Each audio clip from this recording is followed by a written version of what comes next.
कांग्रेस के साथ हो सकते हैं, खड़े हो सकते हैं। पहले से प्राथमिकता हमारी कांग्रेस होगी, क्योंकि कुछ बातों में उनके भी खिलाफ हैं हम, उनके फैसलों से खिलाफ सहमत नहीं है, पर बहुत सारी बातों में हम उनके साथ हैं और इस मुद्दे पर हम उनके साथ हैं। वो हमारे चुनाव के पहले की बात हमारा राष्ट्रीय नेतृत्व कर रहा है और हम लोग समाजवादी हैं, हम लोग अंतिम सांस तक लड़ने वाले हैं।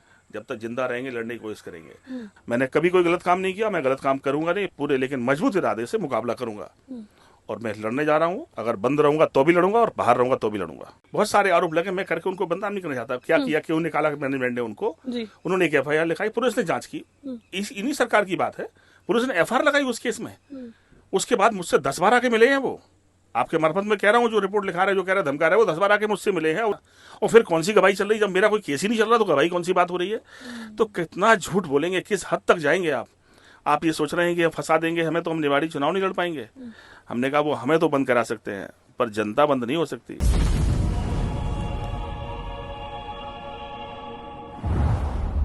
लोग मेरे साथ थे। निवाड़ी के चुनाव के बारे में मैं कह दूं कि पिछले चुनाव से लगातार देख रहे, निवाड़ी में कभी भी मेरा वोट घटा नहीं है। मेरी पत्नी को लोगों ने ज्यादा बढ़ के वोट दिए हैं, हमेशा वोट बढ़ के मिले हैं। ठीक है, दूसरी पार्टियां मिल जा रही हैं आपसे, धोखा करके आप हर चीज जा रहे हैं, इसको सफलता नहीं कहते, पर मैं कहता हूं लोग मेरे साथ हैं, मैं उनके साथ जीऊंगा और उनको आश्वस्त करता हूं मैं कोई गंदा काम नहीं करूंगा, जान दे दूंगा अपनी, पर गलत काम नहीं करूंगा। अच्छा विधायक जी, ये तो बात हुई इस लेवल की जहां पर आपने बताया कि विधायक जी से जो आपका बिल्कुल 36 का आंकड़ा चल रहा है अभी, उसके बारे में। लेकिन अब देखिए एमपी में चुनाव भी हैं, लगातार मुकदमे हो रहे हैं। आपको लगता है कि क्या इसी वजह से जो है बार बार टारगेट किया जा रहा है? चूंकि आप निवाड़ी में जो है आप जा चुके हैं, जनसंपर्क करना आपने शुरू कर दिया है, निवाड़ी चुनाव बिल्कुल करीब है, अब मध्य प्रदेश के चुनाव बिल्कुल करीब है, तो इसी वजह से क्या वापस से मुकदमों पर मुकदमे होते जा रहे हैं? बिल्कुल। आप देखिए ना, जो रिपोर्ट कर रहे हैं आप उनके बारे में जरा पता लगाइए। उन्होंने 2000 मेरे स्कूल में 7-8 साल नौकरी की, हमारे अच्छे सहयोगी थे, हमारे यहाँ बाबू थे, काम कर रहे थे। बहुत सारे आरोप लगे, मैं करके उनको बदनाम नहीं करना चाहता। क्या किया, क्यों निकाला मैनेजमेंट ने उनको? उन्होंने एक एफआईआर लिखाई, पुलिस ने जांच की, इन्हीं सरकार की बात है। पुलिस ने एफआईआर लगाई उस केस में। उसके बाद मुझसे 10 बार आके मिले हैं वो। आपके मार्फत में कह रहा हूँ, जो रिपोर्ट लिखा रहे, जो कह रहे धमका रहे, वो 10 बार आके मुझसे मिले हैं। उन्होंने अपनी कुछ जमीन भी जो हमने उनको दी थी, उन्होंने वापस रजिस्ट्री करी, उसके पैसे लिए और क्या क्या लिया वो बात नहीं करेंगे, हम उनका भी सम्मान रखेंगे। और आप उनसे एक रिपोर्ट लिखाते हैं कि ये हमें केस के लिए धमका रहे थे, तो भैया फोन नंबर बता दो, किस नंबर से फोन आया था। आप ऐसी झूठी भूमिका बनाएंगे? ये टेक्निकल जो जमाना है भाई, किस फोन से किसी ने फोन किया था, आप बताइए फोन नंबर। कोई फोन नंबर नहीं। मुझे उम्मीद थी कि प्रशासन जो है जांच करेगा, पर आप एफआईआर बदल देते हैं और आप ये भी जानने की कोशिश नहीं करते कि फोन आया भी था कि नहीं आया था। और फिर कौन सी गवाही चल रही? जब मेरा कोई केस ही नहीं चल रहा तो गवाही कौन सी बात हो रही है? तो कितना झूठ बोलेंगे, किस हद तक जाएंगे आप ये सोच रहे हैं कि फंसा देंगे हमें तो हम निवाड़ी चुनाव नहीं लड़ पाएंगे। हमने कहा वो हमें तो बंद करा सकते हैं, पर जनता बंद नहीं हो सकती। आपने मुझे परेशान किया, मेरा बहुत नुकसान किया, बर्बाद कर दिया। लोग आज मेरे सारे खातों से लेके हर तरह से मुझे डैमेज कर दिया पूरी तरीके से। फिर भी मैं सोचता हूँ ना कि मेरी आज परीक्षा हो रही है ना, और उस परीक्षा में कोशिश करता हूँ कि मेरी हिम्मत की परीक्षा है, मेरे जज्बात की परीक्षा, मेरे ईमान की परीक्षा भी है। मैंने कभी कोई गलत काम नहीं किया, मैं गलत काम करूंगा नहीं पूरे, लेकिन मजबूत इरादे से मुकाबला करूंगा और मैं लड़ने जा रहा हूँ। अगर बंद रहूंगा तो भी लड़ूंगा और बाहर रहूंगा तो भी लड़ूंगा। विधायक जी, ये जो निवाड़ी का चुनाव आ रहा है, इसी से रिलेटेड थोड़ा सा ही सवाल है कि ये जो आप पर तमाम कार्यवाहियां की जा रही हैं, की गई हैं, इसके बारे में क्या आपको मतलब ऊपर किसी पार्टी से किसी ने बात की है कि भाई कुछ समझौता कर लीजिए, नहीं तो ऐसा ही होता रहेगा, या कुछ भी मतलब ऐसा कुछ दबाव बनाया जा रहा है क्या कि ऐसी ही कार्यवाहियां होती रही हैं, नहीं तो समझौता कीजिए? नहीं, देखिए, जो राजनीतिक जिस तरह की कार्रवाइयां हो रही हैं वो तो राजनीतिक है ही, वो देखते हैं आप, कहीं ना कहीं प्रभाव को घटाना, हमें बदनाम करके हमारा नुकसान कर देना, ये तो है। लेकिन हमने कहा ना कि जनता हमारे साथ खड़ी है और मेरी परीक्षा इस बात को लेकर है कि आज जैसे 2 बड़े दल हैं वहाँ, भारतीय जनता पार्टी सरकार में है, कांग्रेस भी है। मैं दोनों से मुझे एक जनता के बीच की एक बात है कि बहुत समय तक कांग्रेस को मौका मिला है वहाँ, उसके बाद भारतीय जनता पार्टी को लंबे समय तक मौका मिला। अगर आपके फैसले ठीक होते तो जनता की हालत नहीं होती। आज उत्तर प्रदेश की और गाँव में रहने वाले आदमी को देखो, शहर के आदमी देखो और मध्य प्रदेश के देखो, काफी फर्क दिखता है। तो ये राजनीतिक फैसलों की वजह से आया। मैं कहता हूं कि और जिस समय जो हालात हैं अभी भी कंटास बराबर का है, तो मैं तो लोगों से कहता हूं कि देखिए, आप तीसरे मोर्चे को बनाओ, आप समाजवादियों को मौका दो। नहीं, वो तो बिल्कुल, मैं वो उस बात को समझ गई, उस पर भी आएंगे, हम उस पर भी बात करेंगे। लेकिन मेरा सवाल ये है कि क्या जो सरकार है अभी, चाहे वो मध्य प्रदेश में हो चाहे उत्तर प्रदेश में, क्या उनके द्वारा कोई ऐसी बात आपसे की गई कि भाई तमाम कार्यवाहियां हो रही हैं, तमाम जिस तरीके से आप पे दबाव बनाया जा रहा है, इन सबको अगर आपको रोकना है तो भाई मध्य प्रदेश चुनाव में सहयोग कीजिए, साथ दीजिए, चाहे पीछे से दीजिए लेकिन साथ दीजिए, नहीं, ऐसा कुछ? कोई हमसे ऐसी बात नहीं कर सकता, और हम लोग समाजवादी हैं, हम लोग अंतिम सांस तक लड़ने वाले हैं। जब तक जिंदा रहेंगे लड़ने की कोशिश करेंगे। हमारी कोशिश जरूर है कि हम अपनी समाजवादी विचारों को लेकर मुलायम सिंह यादव के वो सपने, वो कोशिश, उन्होंने कहा जब तक गांव में खुशहाली नहीं होगी देश खुशहाल नहीं हो सकता, गांव की तरक्की के बगैर ये देश तरक्की की दिशा में नहीं जा सकता। हम अखिलेश यादव की वो फैसले, छोटी उम्र में वो फैसले, चाहे वो लैपटॉप बांटने की योजना लेकर आए हो, चाहे उन्होंने रोडें बनाई हो, चाहे उन्होंने बांध बनाए हो, चाहे उन्होंने एम्बुलेंस लेकर आए, चाहे वो 100 नंबर लेकर आए, चाहे वो हेल्पलाइन एक अलग 108 नंबर महिलाओं को लेकर आए, एक जो दुनिया की सबसे लेटेस्ट सिस्टम थे उसको डेवलप किया उत्तर प्रदेश में, मिसाल बनी। आज लोग कॉपी कर रहे हैं, उदाहरण दे रहे हैं उन सब चीजों के लिए। तो हमने कहा ना कि कोशिश कर रहे, एक विजन की लड़ाई है, राजनीति लड़ाई है कि आपको मौका मिले, उस मौके को आप लोगों की खुशियों में कैसे तब्दील करें, उनकी परेशानी कैसे कम करें। और मुझे यकीन है कि हम समाजवादी बातों को लेकर जाएंगे तो लोगों का समर्थन और प्यार मिलेगा, और हम खुद विकल्प बनेंगे। निवाड़ी के लोग तय करेंगे कि भोपाल में कौन बैठेगा।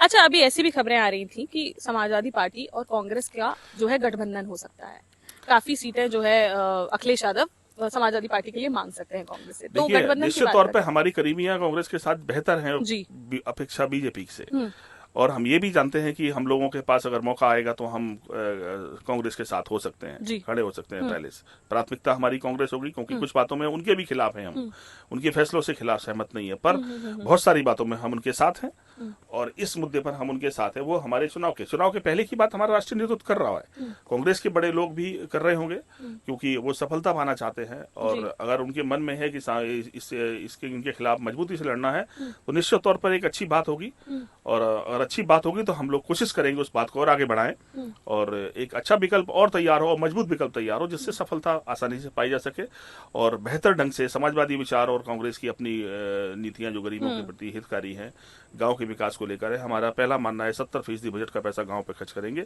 अगर इन बातों से मिलेगी तो मिलकर सरकार बनाएंगे और लोगों के बीच में नया विकल्प देंगे। करीबन कितनी सीटें मांग रहे हैं आप कांग्रेस से? देखिए, हमारी तैयारी तो हम लोग देखो 8-10 तो एमएलए एक बार रहे भी हैं, अभी भी हम लोग करीब 50-60 सीटों पे प्रभावी ढंग से प्रभाव रखते हैं जो बॉर्डर से लगी हुई है, जहां हमारा राजनीतिक गणित है। लेकिन फिर उसके बाद हम लोग सोचते हैं कि नहीं, हम उनके साथ बैठ रहे हैं जो लोग ज्यादा मेहनत कर रहे हैं, और हम उस मेहनत को लेकर सोचते हैं कि जो अगर वो अच्छी बात करेंगे तो बेहतर हम लोग नजदीक पहुंच सकते हैं। लड़ाई हमारी नहीं है सीटों की, नहीं है, हमारी लड़ाई है कि अगर हम गठबंधन करते हैं तो दिल बड़ा रखते हैं, जहां आप जीत सकते हो वहां आपको लड़ो। आप सीटें हम कुछ कम बड़ हो जाए और कम मिल जाए उससे कोई फर्क नहीं, लेकिन इरादे नेक हो, दोस्ती नेकी के साथ हो, और इस नेकी के साथ हो कि जहां हम जीत सकते हो वहां हमें समर्थन करो आप, जहां आप जीत सकते हो हम पूरे ताकत के साथ आपके साथ खड़े होंगे। और तो दोस्ती में कोई शर्तें तय नहीं होती, बल्कि दोस्ती में एस्टिमेट अगर लगाया जाए तो 70-75 या 100 या ये इस लेवल पे नहीं सोचते अभी हम, लेकिन हमारी ये जो बातें हैं वो बड़े लोगों की हैं, और मैं कह सकता हूँ राष्ट्रीय नेतृत्व हमारा इन सब बातों के लिए एक असली जवाब, अच्छा जवाब दे सकते हैं। हमारी अपनी जो सीमाएं हैं, जो जानकारियां हैं, जो हमारी जो क्षेत्र है काम करने का, उसमें मैं कह सकता हूँ कि अगर कांग्रेस ठीक बात करेगी तो विश्वास में और अच्छे संबंधों में अखिलेश यादव जैसे बड़ा दिल का आदमी कम होंगे राजनीति में। वो तो दोस्ती जब निभाते हैं तो सब कुछ कुर्बान होने को लगाने की कोशिश करते हैं। वो अलग तरीके का आदमी है, सिंपल है, साधारण है, और जिससे दोस्ती करते हैं फिर वो देखते ही नहीं आगे पीछे कुछ। और देख लो जिसके साथ दोस्ती की उनके लिए सब कुछ, भले ही उन्हें धोखा दिया हो, पर चाहे मायावती जी के साथ हो, चाहे कांग्रेस के साथ हो, चाहे जयंत जी के साथ हो, वो दिल खोल के साथ चले जाते हैं, फिर वो नहीं हिसाब नहीं लगाते बल्कि उसको अपना मानकर चलते हैं। अगर दोस्ती होगी तो बहुत दिल से होगी। अगर कांग्रेस ने गठबंधन के लिए मना कर दिया, क्योंकि आपको पता है कि जो मध्य प्रदेश में लहर चल रही है, कांग्रेस की काफी आश्वासित है कि जो है हम तो भाई सरकार बनाने ही जा रहे हैं, अगर उन्होंने इनकार कर दिया गठबंधन के लिए, तो क्या समाजवादी पार्टी अलग तरीके से चुनाव लड़ेगी अपना? राजनीति दया के ऊपर नहीं होती, राजनीति संघर्ष की जगह है। हम लोग अपने अस्तित्व के लिए लड़ेंगे। हमारी सोच फिर वो ये दूसरी है कि हमारी सोच है कि फिर हम उन फैसलों पे बात करेंगे जो फैसले हमारी लोगों की जिंदगी को प्रभावित करते हैं। राजनीति किसी सरकार बनाने की नहीं है। हम तो कहते हैं कमजोर सरकार बनाओ लोगों, क्योंकि सरकार बनने के बाद यदि कमजोर सरकार होती है तो जनता के पास ये मौका होता, सरकार गिरा सकते हैं बीच में, और कमजोर सरकार से मजबूत फैसले गरीबों के हक में लिए जा सकते हैं। लेकिन आप बहुमत की सरकार बना देते हैं तो सरकार फिर अहंकारी बन जाती है, फिर सेवक की जगह शासक की तरह फैसले लेते हैं। तो जनता शासक बनी रहे, इसलिए कमजोर सरकार बनाओ, मेरा तो ये कंसेप्ट है, और जिससे गरीबों के लिए मजबूत फैसले सको। अभी लोहिया कहते थे कि जिंदा को मैं 5 साल इंतजार नहीं करती, और 5 साल में तो जिंदगी बर्बाद हो जाती लोगों की, आबाद और बर्बाद हो जाती। इसलिए कमजोर सरकार बनाओ, और ऐसी सरकार बनाओ जो फैसले तुम्हारे खिलाफ ले उसे गिरा सको आप। लेकिन आप कह रहे हैं कमजोर सरकार बनाइए, ऐसी कमजोर सरकार 2018 में कांग्रेस की भी बनी थी, और आपने देखा कि वही हुआ, जो पूरा सिंधिया गुट है वो भाजपा में चला गया। तो क्या लगता है आपको, कोई बेनिफिट हुआ वहां पर? देखिए, हमने कहा ना कि ठीक है, सरकार चली गई, अगर सरकार गरीबों के हित में बड़े फैसले लेती ना, और या फैसले उनके ठीक रहे होंगे, तो देखो सरकार फिर दोबारा से कोशिश करती, जनता देखो तय करती है, कुछ नेता तय नहीं करते। हमने इसलिए कहा सरकार गिरे ना गिरे, उससे कुछ लोगों को प्रभाव पड़ता है, उसकी राजनीति बदलती है, बनती है, लेकिन गरीबों की तो जिंदगी का सवाल है। वोट भी हमारा, नोट भी हमारा, हमें कुछ मेहरबानी देके आप राजनीति करेंगे। आप राजनीति अगर हमारे वोट के बल पर बन रहे हो तो हिसाब पहले हमें दो 3 लाख करोड़ का, हम बताएंगे आप पे, हम 1500 रुपए 1000 रुपए नेताओं को बांटेंगे ना। जनता क्या चाहती है ना कि पैसे, हमारा पैसा हमें बांट के मेहरबानी, अरे हम बताएंगे तुम कितना पैसा खर्च करो, बाकी पैसा हम पर खर्च करो। जिस दिन गरीबों के मन में ये बात जग गई ना, राजनीति करने वाले, ये दलों के नारे लगाने वाले लोगों की सब जमीन आ जाएंगी। सच्चाई ये है कि लोग ये सवाल बड़ी उम्मीद से पालते तो हैं, पर लोगों के प्रभाव में आकर जातियों में बैठकर धर्म की बात करके देश और राजनीति समझाकर उनके भविष्य खेला जा रहा है। और मुझे उम्मीद है कि लोगों में धीमे धीमे जागृति आ रही है, बदलाव आ रहा है, लोग अब बहुत अवेयर है, बहुत अवेयर है। अगर गठबंधन हो जाता है तो निवाड़ी की सीट फिर आप ही लेंगे? बिल्कुल लड़ेंगे हम, कांग्रेस के पास है क्या वहाँ पर? पिछले 30 साल से 98 से लेके 5-7 हजार 10 हजार से ऊपर पार कर पाए क्या? तो मैंने कहा वो हमारा दावा है, लेकिन जहाँ कांग्रेस, उसके लिए अगर हम दोस्ती करेंगे तो जहाँ कांग्रेस लड़ेगी वहाँ जान भी लगा देंगे। अच्छा, हम लोग दोस्ती करते हैं, पक्की करते हैं, उनके लिए मर मिटने तक कोशिश करते हैं। अभी तो लगातार कांग्रेस के दावेदार आ रहे हैं वहाँ पर। अच्छी बात है, लड़े कांग्रेस जी। भाई। हमने कहा, हमने एक और दावेदार आ रहे हैं, आप वैसे आप बताएंगे दावेदारों के बारे में तो ज्यादा बेहतर होगा। हम तो कहते हैं कि सबके मन में एक सपना हम बने, और ये सपना होना भी चाहिए। मैं तो चाहता हूँ हर गरीब किसान मजदूर के बेटे के मन में सपनाओं के मैं दीपक की जगह पहुंचूं, मुझे खुशी होगी इस बात के लिए। और जो भी चाहता लड़ना वो आके लड़े अच्छे से। वो आप अपनी बात कह रहे हैं, हम अपनी बात कह रहे हैं, इसको बुरा नहीं मानते हम, लेकिन बड़े दल करते हैं फैसला चालक, जैसे दलों की फैसला। अगर कांग्रेस किसको टिकट देती है, जैसे हम पिछली बार आपसे करें, हम कांग्रेस से इतनी हमदर्दी रखते हैं, हम जानते थे, हुए भी कांग्रेस जानती थी कि हम उनके साथ खड़े होंगे, फिर भी यादव को टिकट दे दिया ना हमें हराने के लिए। और अगर वो नहीं देते टिकट तो क्या हम हारते, जबकि हम उनके साथ खड़े होने वाले थे। तो ये तो उन्हें सोचना है कि दोस्ती कैसी रखनी है। अगर उन्हें दोस्ती तो अच्छी मान रखनी लीजिए है, गठबंधन नहीं किया, आप भी खड़े हो गए और उन्होंने कांग्रेस से फिर से किसी यादव को खड़ा कर दिया, हाँ, तो बस समझ लो कि आप किसी और को जिताने की कोशिश कर रहे हैं, पर हम तो पूरी जान से लड़ेंगे। किसी को भी टिकट देंगे। समाजवादी पार्टी अभी तो हो चुका ना, पहले चुनाव में एक यादव लड़े, दूसरे चुनाव में, हर चुनाव में यादव लड़ता आ रहा मैं खिलाफ। पिछले 3 चुनाव से भाई, आप प्रदीप यादव लड़े पहला चुनाव कांग्रेस से, वो बहुत बड़ा परिवार था, प्रतिष्ठित परिवार था, ठीक है। उसके बाद भी यादव लड़े, ये भी लड़े, उमेश यादव भी लड़े हमारे खिलाफ, मेरा खिलाफ। अभी उसके बाद बॉक्स यादव, सुरेंद्र सिंह यादव लड़ गए, लेकिन कितने वोट पा रहे हैं ये सब? ये 10-12 हजार वोट पा रहे हैं ना। लोग मुलायम सिंह के दीवाने, अखिलेश यादव के दीवाने हैं। हमारा परिवार, हमारा खून बसता है समाजवादी लोगों के साथ, गरीब किसान मजदूर वर्ग के लोग लड़ते मरते हैं। और मध्य प्रदेश का मिजाज ऐसा है, खासतौर से इस जिले का, यहाँ लोग अंग्रेजों से लड़े हैं, सत्ताओं को ठोकर मार के जेलें काटी है, जाने दे दी है, फांसी फंदे चूमे लोगों ने, गोलियां खाई हैं, पर डरे नहीं है। ये निवाड़ी के लोग हैं, टीकमगढ़ के लोग हैं, सरकार से डरने वाले नहीं है, सरकार से भिड़ने वाले लोग रहते हैं। इसलिए कोई लड़ जाए, लोग समाजवादी पार्टी के साथ ही खड़े होंगे, देखना रिजल्ट आएगा जब। विधायक जी, चर्चाएं इस प्रकार की भी हैं कि भले ही गठबंधन ना भी हो तो भी अंत में मीरा यादव कांग्रेस से चुनाव लड़ेंगी। नहीं, हमने आपसे कहा ना कि हम लोग धोखाधड़ी वाले काम करते ही नहीं है। हमारी बात तो खुली है, हमारी पूरी कोशिश हृदय से है कि कांग्रेस से अलायंस हो। ये कांग्रेस पर डिपेंड करता कि वो रिश्ता वो कैसे, वो हृदय चाहते हैं कि दिखावा करना चाहते हैं, वो समाजवादी पार्टी के हित की बात कहकर यादवों का वोट तो लेना चाहते हैं, पर समाजवादी पार्टी के साथ रहना नहीं चाहते। तो मैंने कहा ये नहीं चलेगा। अगर वो रहना चाहते हैं तो हमने कहा हम तो ये भी कुर्बानी दे सकते हैं, अगर अलायंस के लिए अगर हमें अपनी सीट छोड़ना भी पड़े तो हम अपनी कुर्बानी दे देंगे। लेकिन मन दोस्ती करो तो फिर मन से करो, अच्छे दिल से करो, दिमाग से नहीं। दोस्ती दिल से होगी तो खब कुर्बानी तैयार है। तो ऐसा तो नहीं होगा लास्ट में कि आप समाजवादी पार्टी में ही बने रहे और मीरा यादव जो है वो कांग्रेस? नहीं भैया, हम सिंधिया परिवार नहीं है।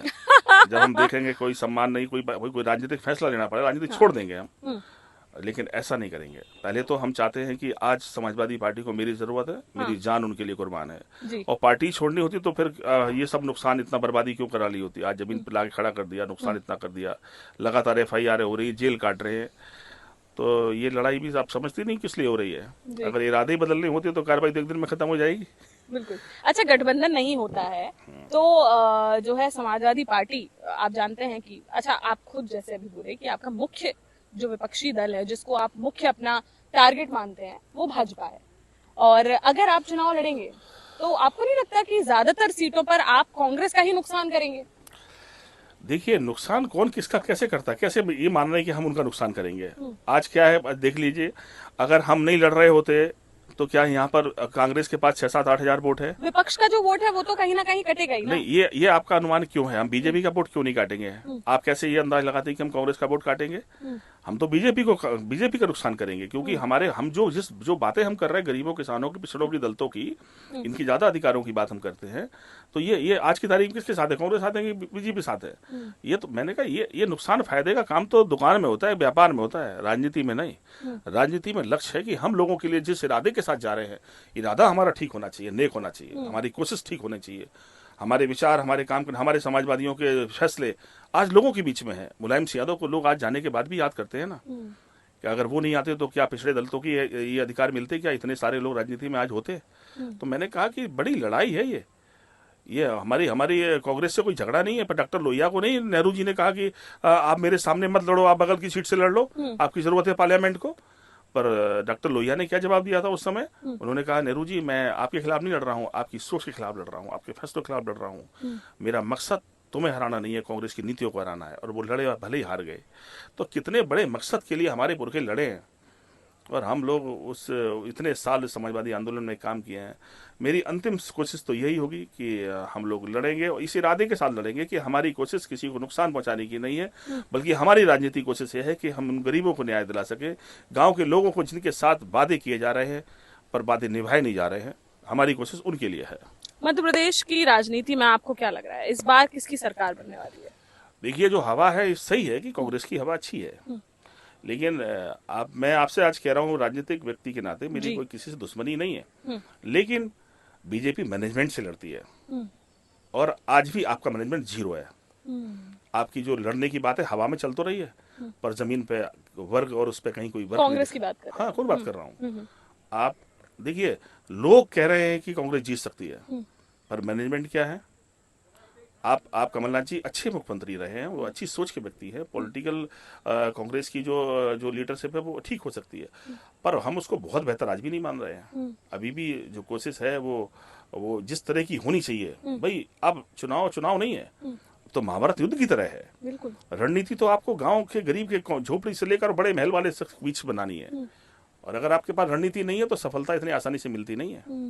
तो 2018 में संगठन की कहीं ना कहीं हार थी जो देखने को मिली, मतलब 2020 की अगर बात करें तो जो सिंधिया गुट पूरा वहां गया, वो कहीं ना कहीं संगठन की ही हार थी। देखिए, आपके पास दो चीजें हैं, वो किस वजह से गए, क्यों गए, ये दो रणनीति होती है ना, आदमी गया क्यों है। तो आपको आप क्या कहते हैं नहीं कि जैसे किसी दल का कार्यकर्ता सहारा होते हैं, पर दल के नेता की जिम्मेदारी भी है कि कार्यकर्ता का ध्यान रखें। अगर दल में ये सब हो रहा था तो आप कैसी राजनीति कर रहे हैं, आपका ध्यान क्यों नहीं था? जी।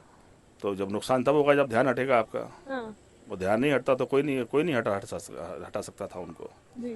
तो विधायक जी, कहीं ना कहीं आप गठबंधन की भी बात कर रहे हैं, और फिर आप कहीं ना कहीं कमलनाथ जी को भी टारगेट कर रहे हैं, मतलब आपको लगता है कि उनकी नीतियां जो है वो कहीं ना कहीं, हम लोग सच बोलने के आदी घाटे में चल है, रही हम डरते ही नहीं है इसी बात के लिए कि हमारा नुकसान और फायदा क्या होगा।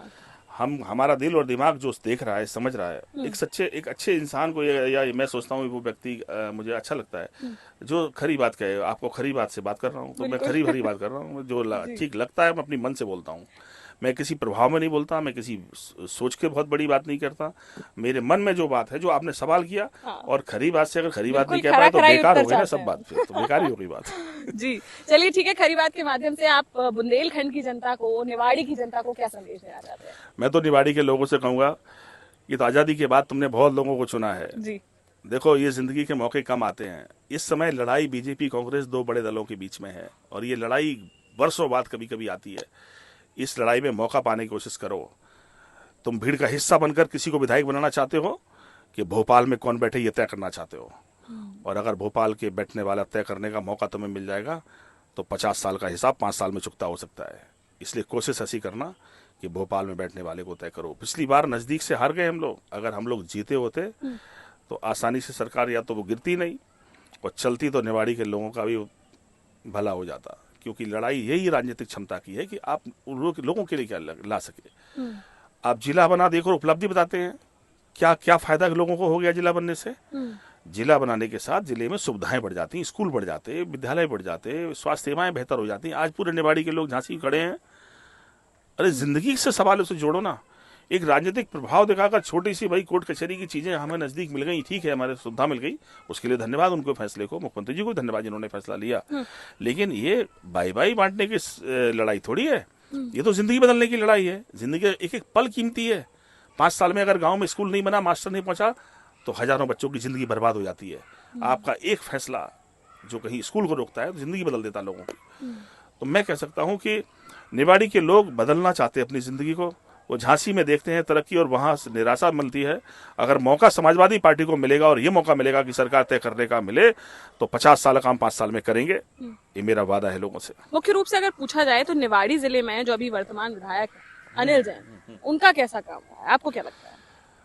देखिए, उनका काम तो लोगों से पूछिए, हम बोलेंगे तो आप कहोगे कि हम तो राजनीतिक नहीं, तो आपको तो वैसे भी देखिए चुनाव लड़ना है तो आपको बोलना ही पड़ेगा। देखिए, उन्होंने अपना प्रभाव इस्तेमाल किया निगेटिव चीजों में, अच्छा, पॉजिटिव चीजों में नहीं किया। वो लोग परेशान कराए, सरपंचों को परेशान किए हैं, किसी से सरपंच से बात कर लोगे आप, हेरेसमेंट किए हैं। ये अच्छे नेता की पहचान नहीं है। लोगों ने अगर आपको बनाया, आपका कुछ पीछे से क्या बैकग्राउंड है, क्या कहानी है, नहीं पता, लेकिन लोगों ने बड़े भरोसे से आपको 2-3 बार मौका दे दिया। आपने बदले में लोगों को क्या दिया? कभी लोगों से एक बार अकेले में जाके पूछ लेंगे तो खुद आपको रिपोर्ट कार्ड मिल जाएगा कि क्या उनका करने का तरीका क्या था, ठीक था कि नहीं था। चलिए ठीक है, हमारे साथ आज मौजूद थे बुंदेलखंड के कद्दावर नेता दीप नारायण सिंह यादव जी, और इनसे तमाम मुद्दों पर चर्चा की। आप कुछ और कहना चाहेंगे जनता से? नहीं, मैं सोचता हूँ बहुत लंबी बात हो गई है, फिर दोबारा मिलेंगे आपसे। बिल्कुल, आज कहीं ना कहीं काफी डीप में बात हुई है, और मुझे विश्वास है कि भले ही इसकी लेंथ बड़ी होगी, लेकिन जनता फिर भी पूरे इंटरेस्ट से देखेगी और बहुत अच्छी व्यूअरशिप जाएगी। इस पर भी मैं ये विश्वास रखती हूँ। कहीं ना कहीं आपने मौका दिया। बिल्कुल बिल्कुल, हमने दीपक जी से बात की। आपको क्या लगता है, हमारे सवाल आपको इनसे कैसे लगे, इनके जवाब कैसे लगे? इसके साथ ही अगर कोई और जो है सवाल आप इनसे पूछना चाहते हैं तो हमें कमेंट बॉक्स में कमेंट करके जरूर बताएं। हम जरूर इनसे समय लेने का प्रयास करेंगे और वापस से आपके जो सवालों के जवाब हैं वो लेने का प्रयास करेंगे। अभी क्या लगता है आपको, मध्य प्रदेश में 4 महीने में विधानसभा के चुनाव है, क्या कांग्रेस समाजवादी पार्टी का गठबंधन होता है तो क्या स्थिति बनेगी, नहीं होता है तो क्या स्थिति बनेगी? क्या लगता है, मुख्यमंत्री की गद्दी पर इस बार कौन राज करेगा? जनता जनार्दन इस बार किसको मौका देगी? कमेंट बॉक्स में कमेंट करके जरूर बताएं, और बाकी की खबरों के लिए बने रहिए हमारे साथ। जनता और जनप्रतिनिधियों से रूबरू कराते रहेंगे। देखते रहिए खरी बात साक्षी राय के साथ। नमस्कार।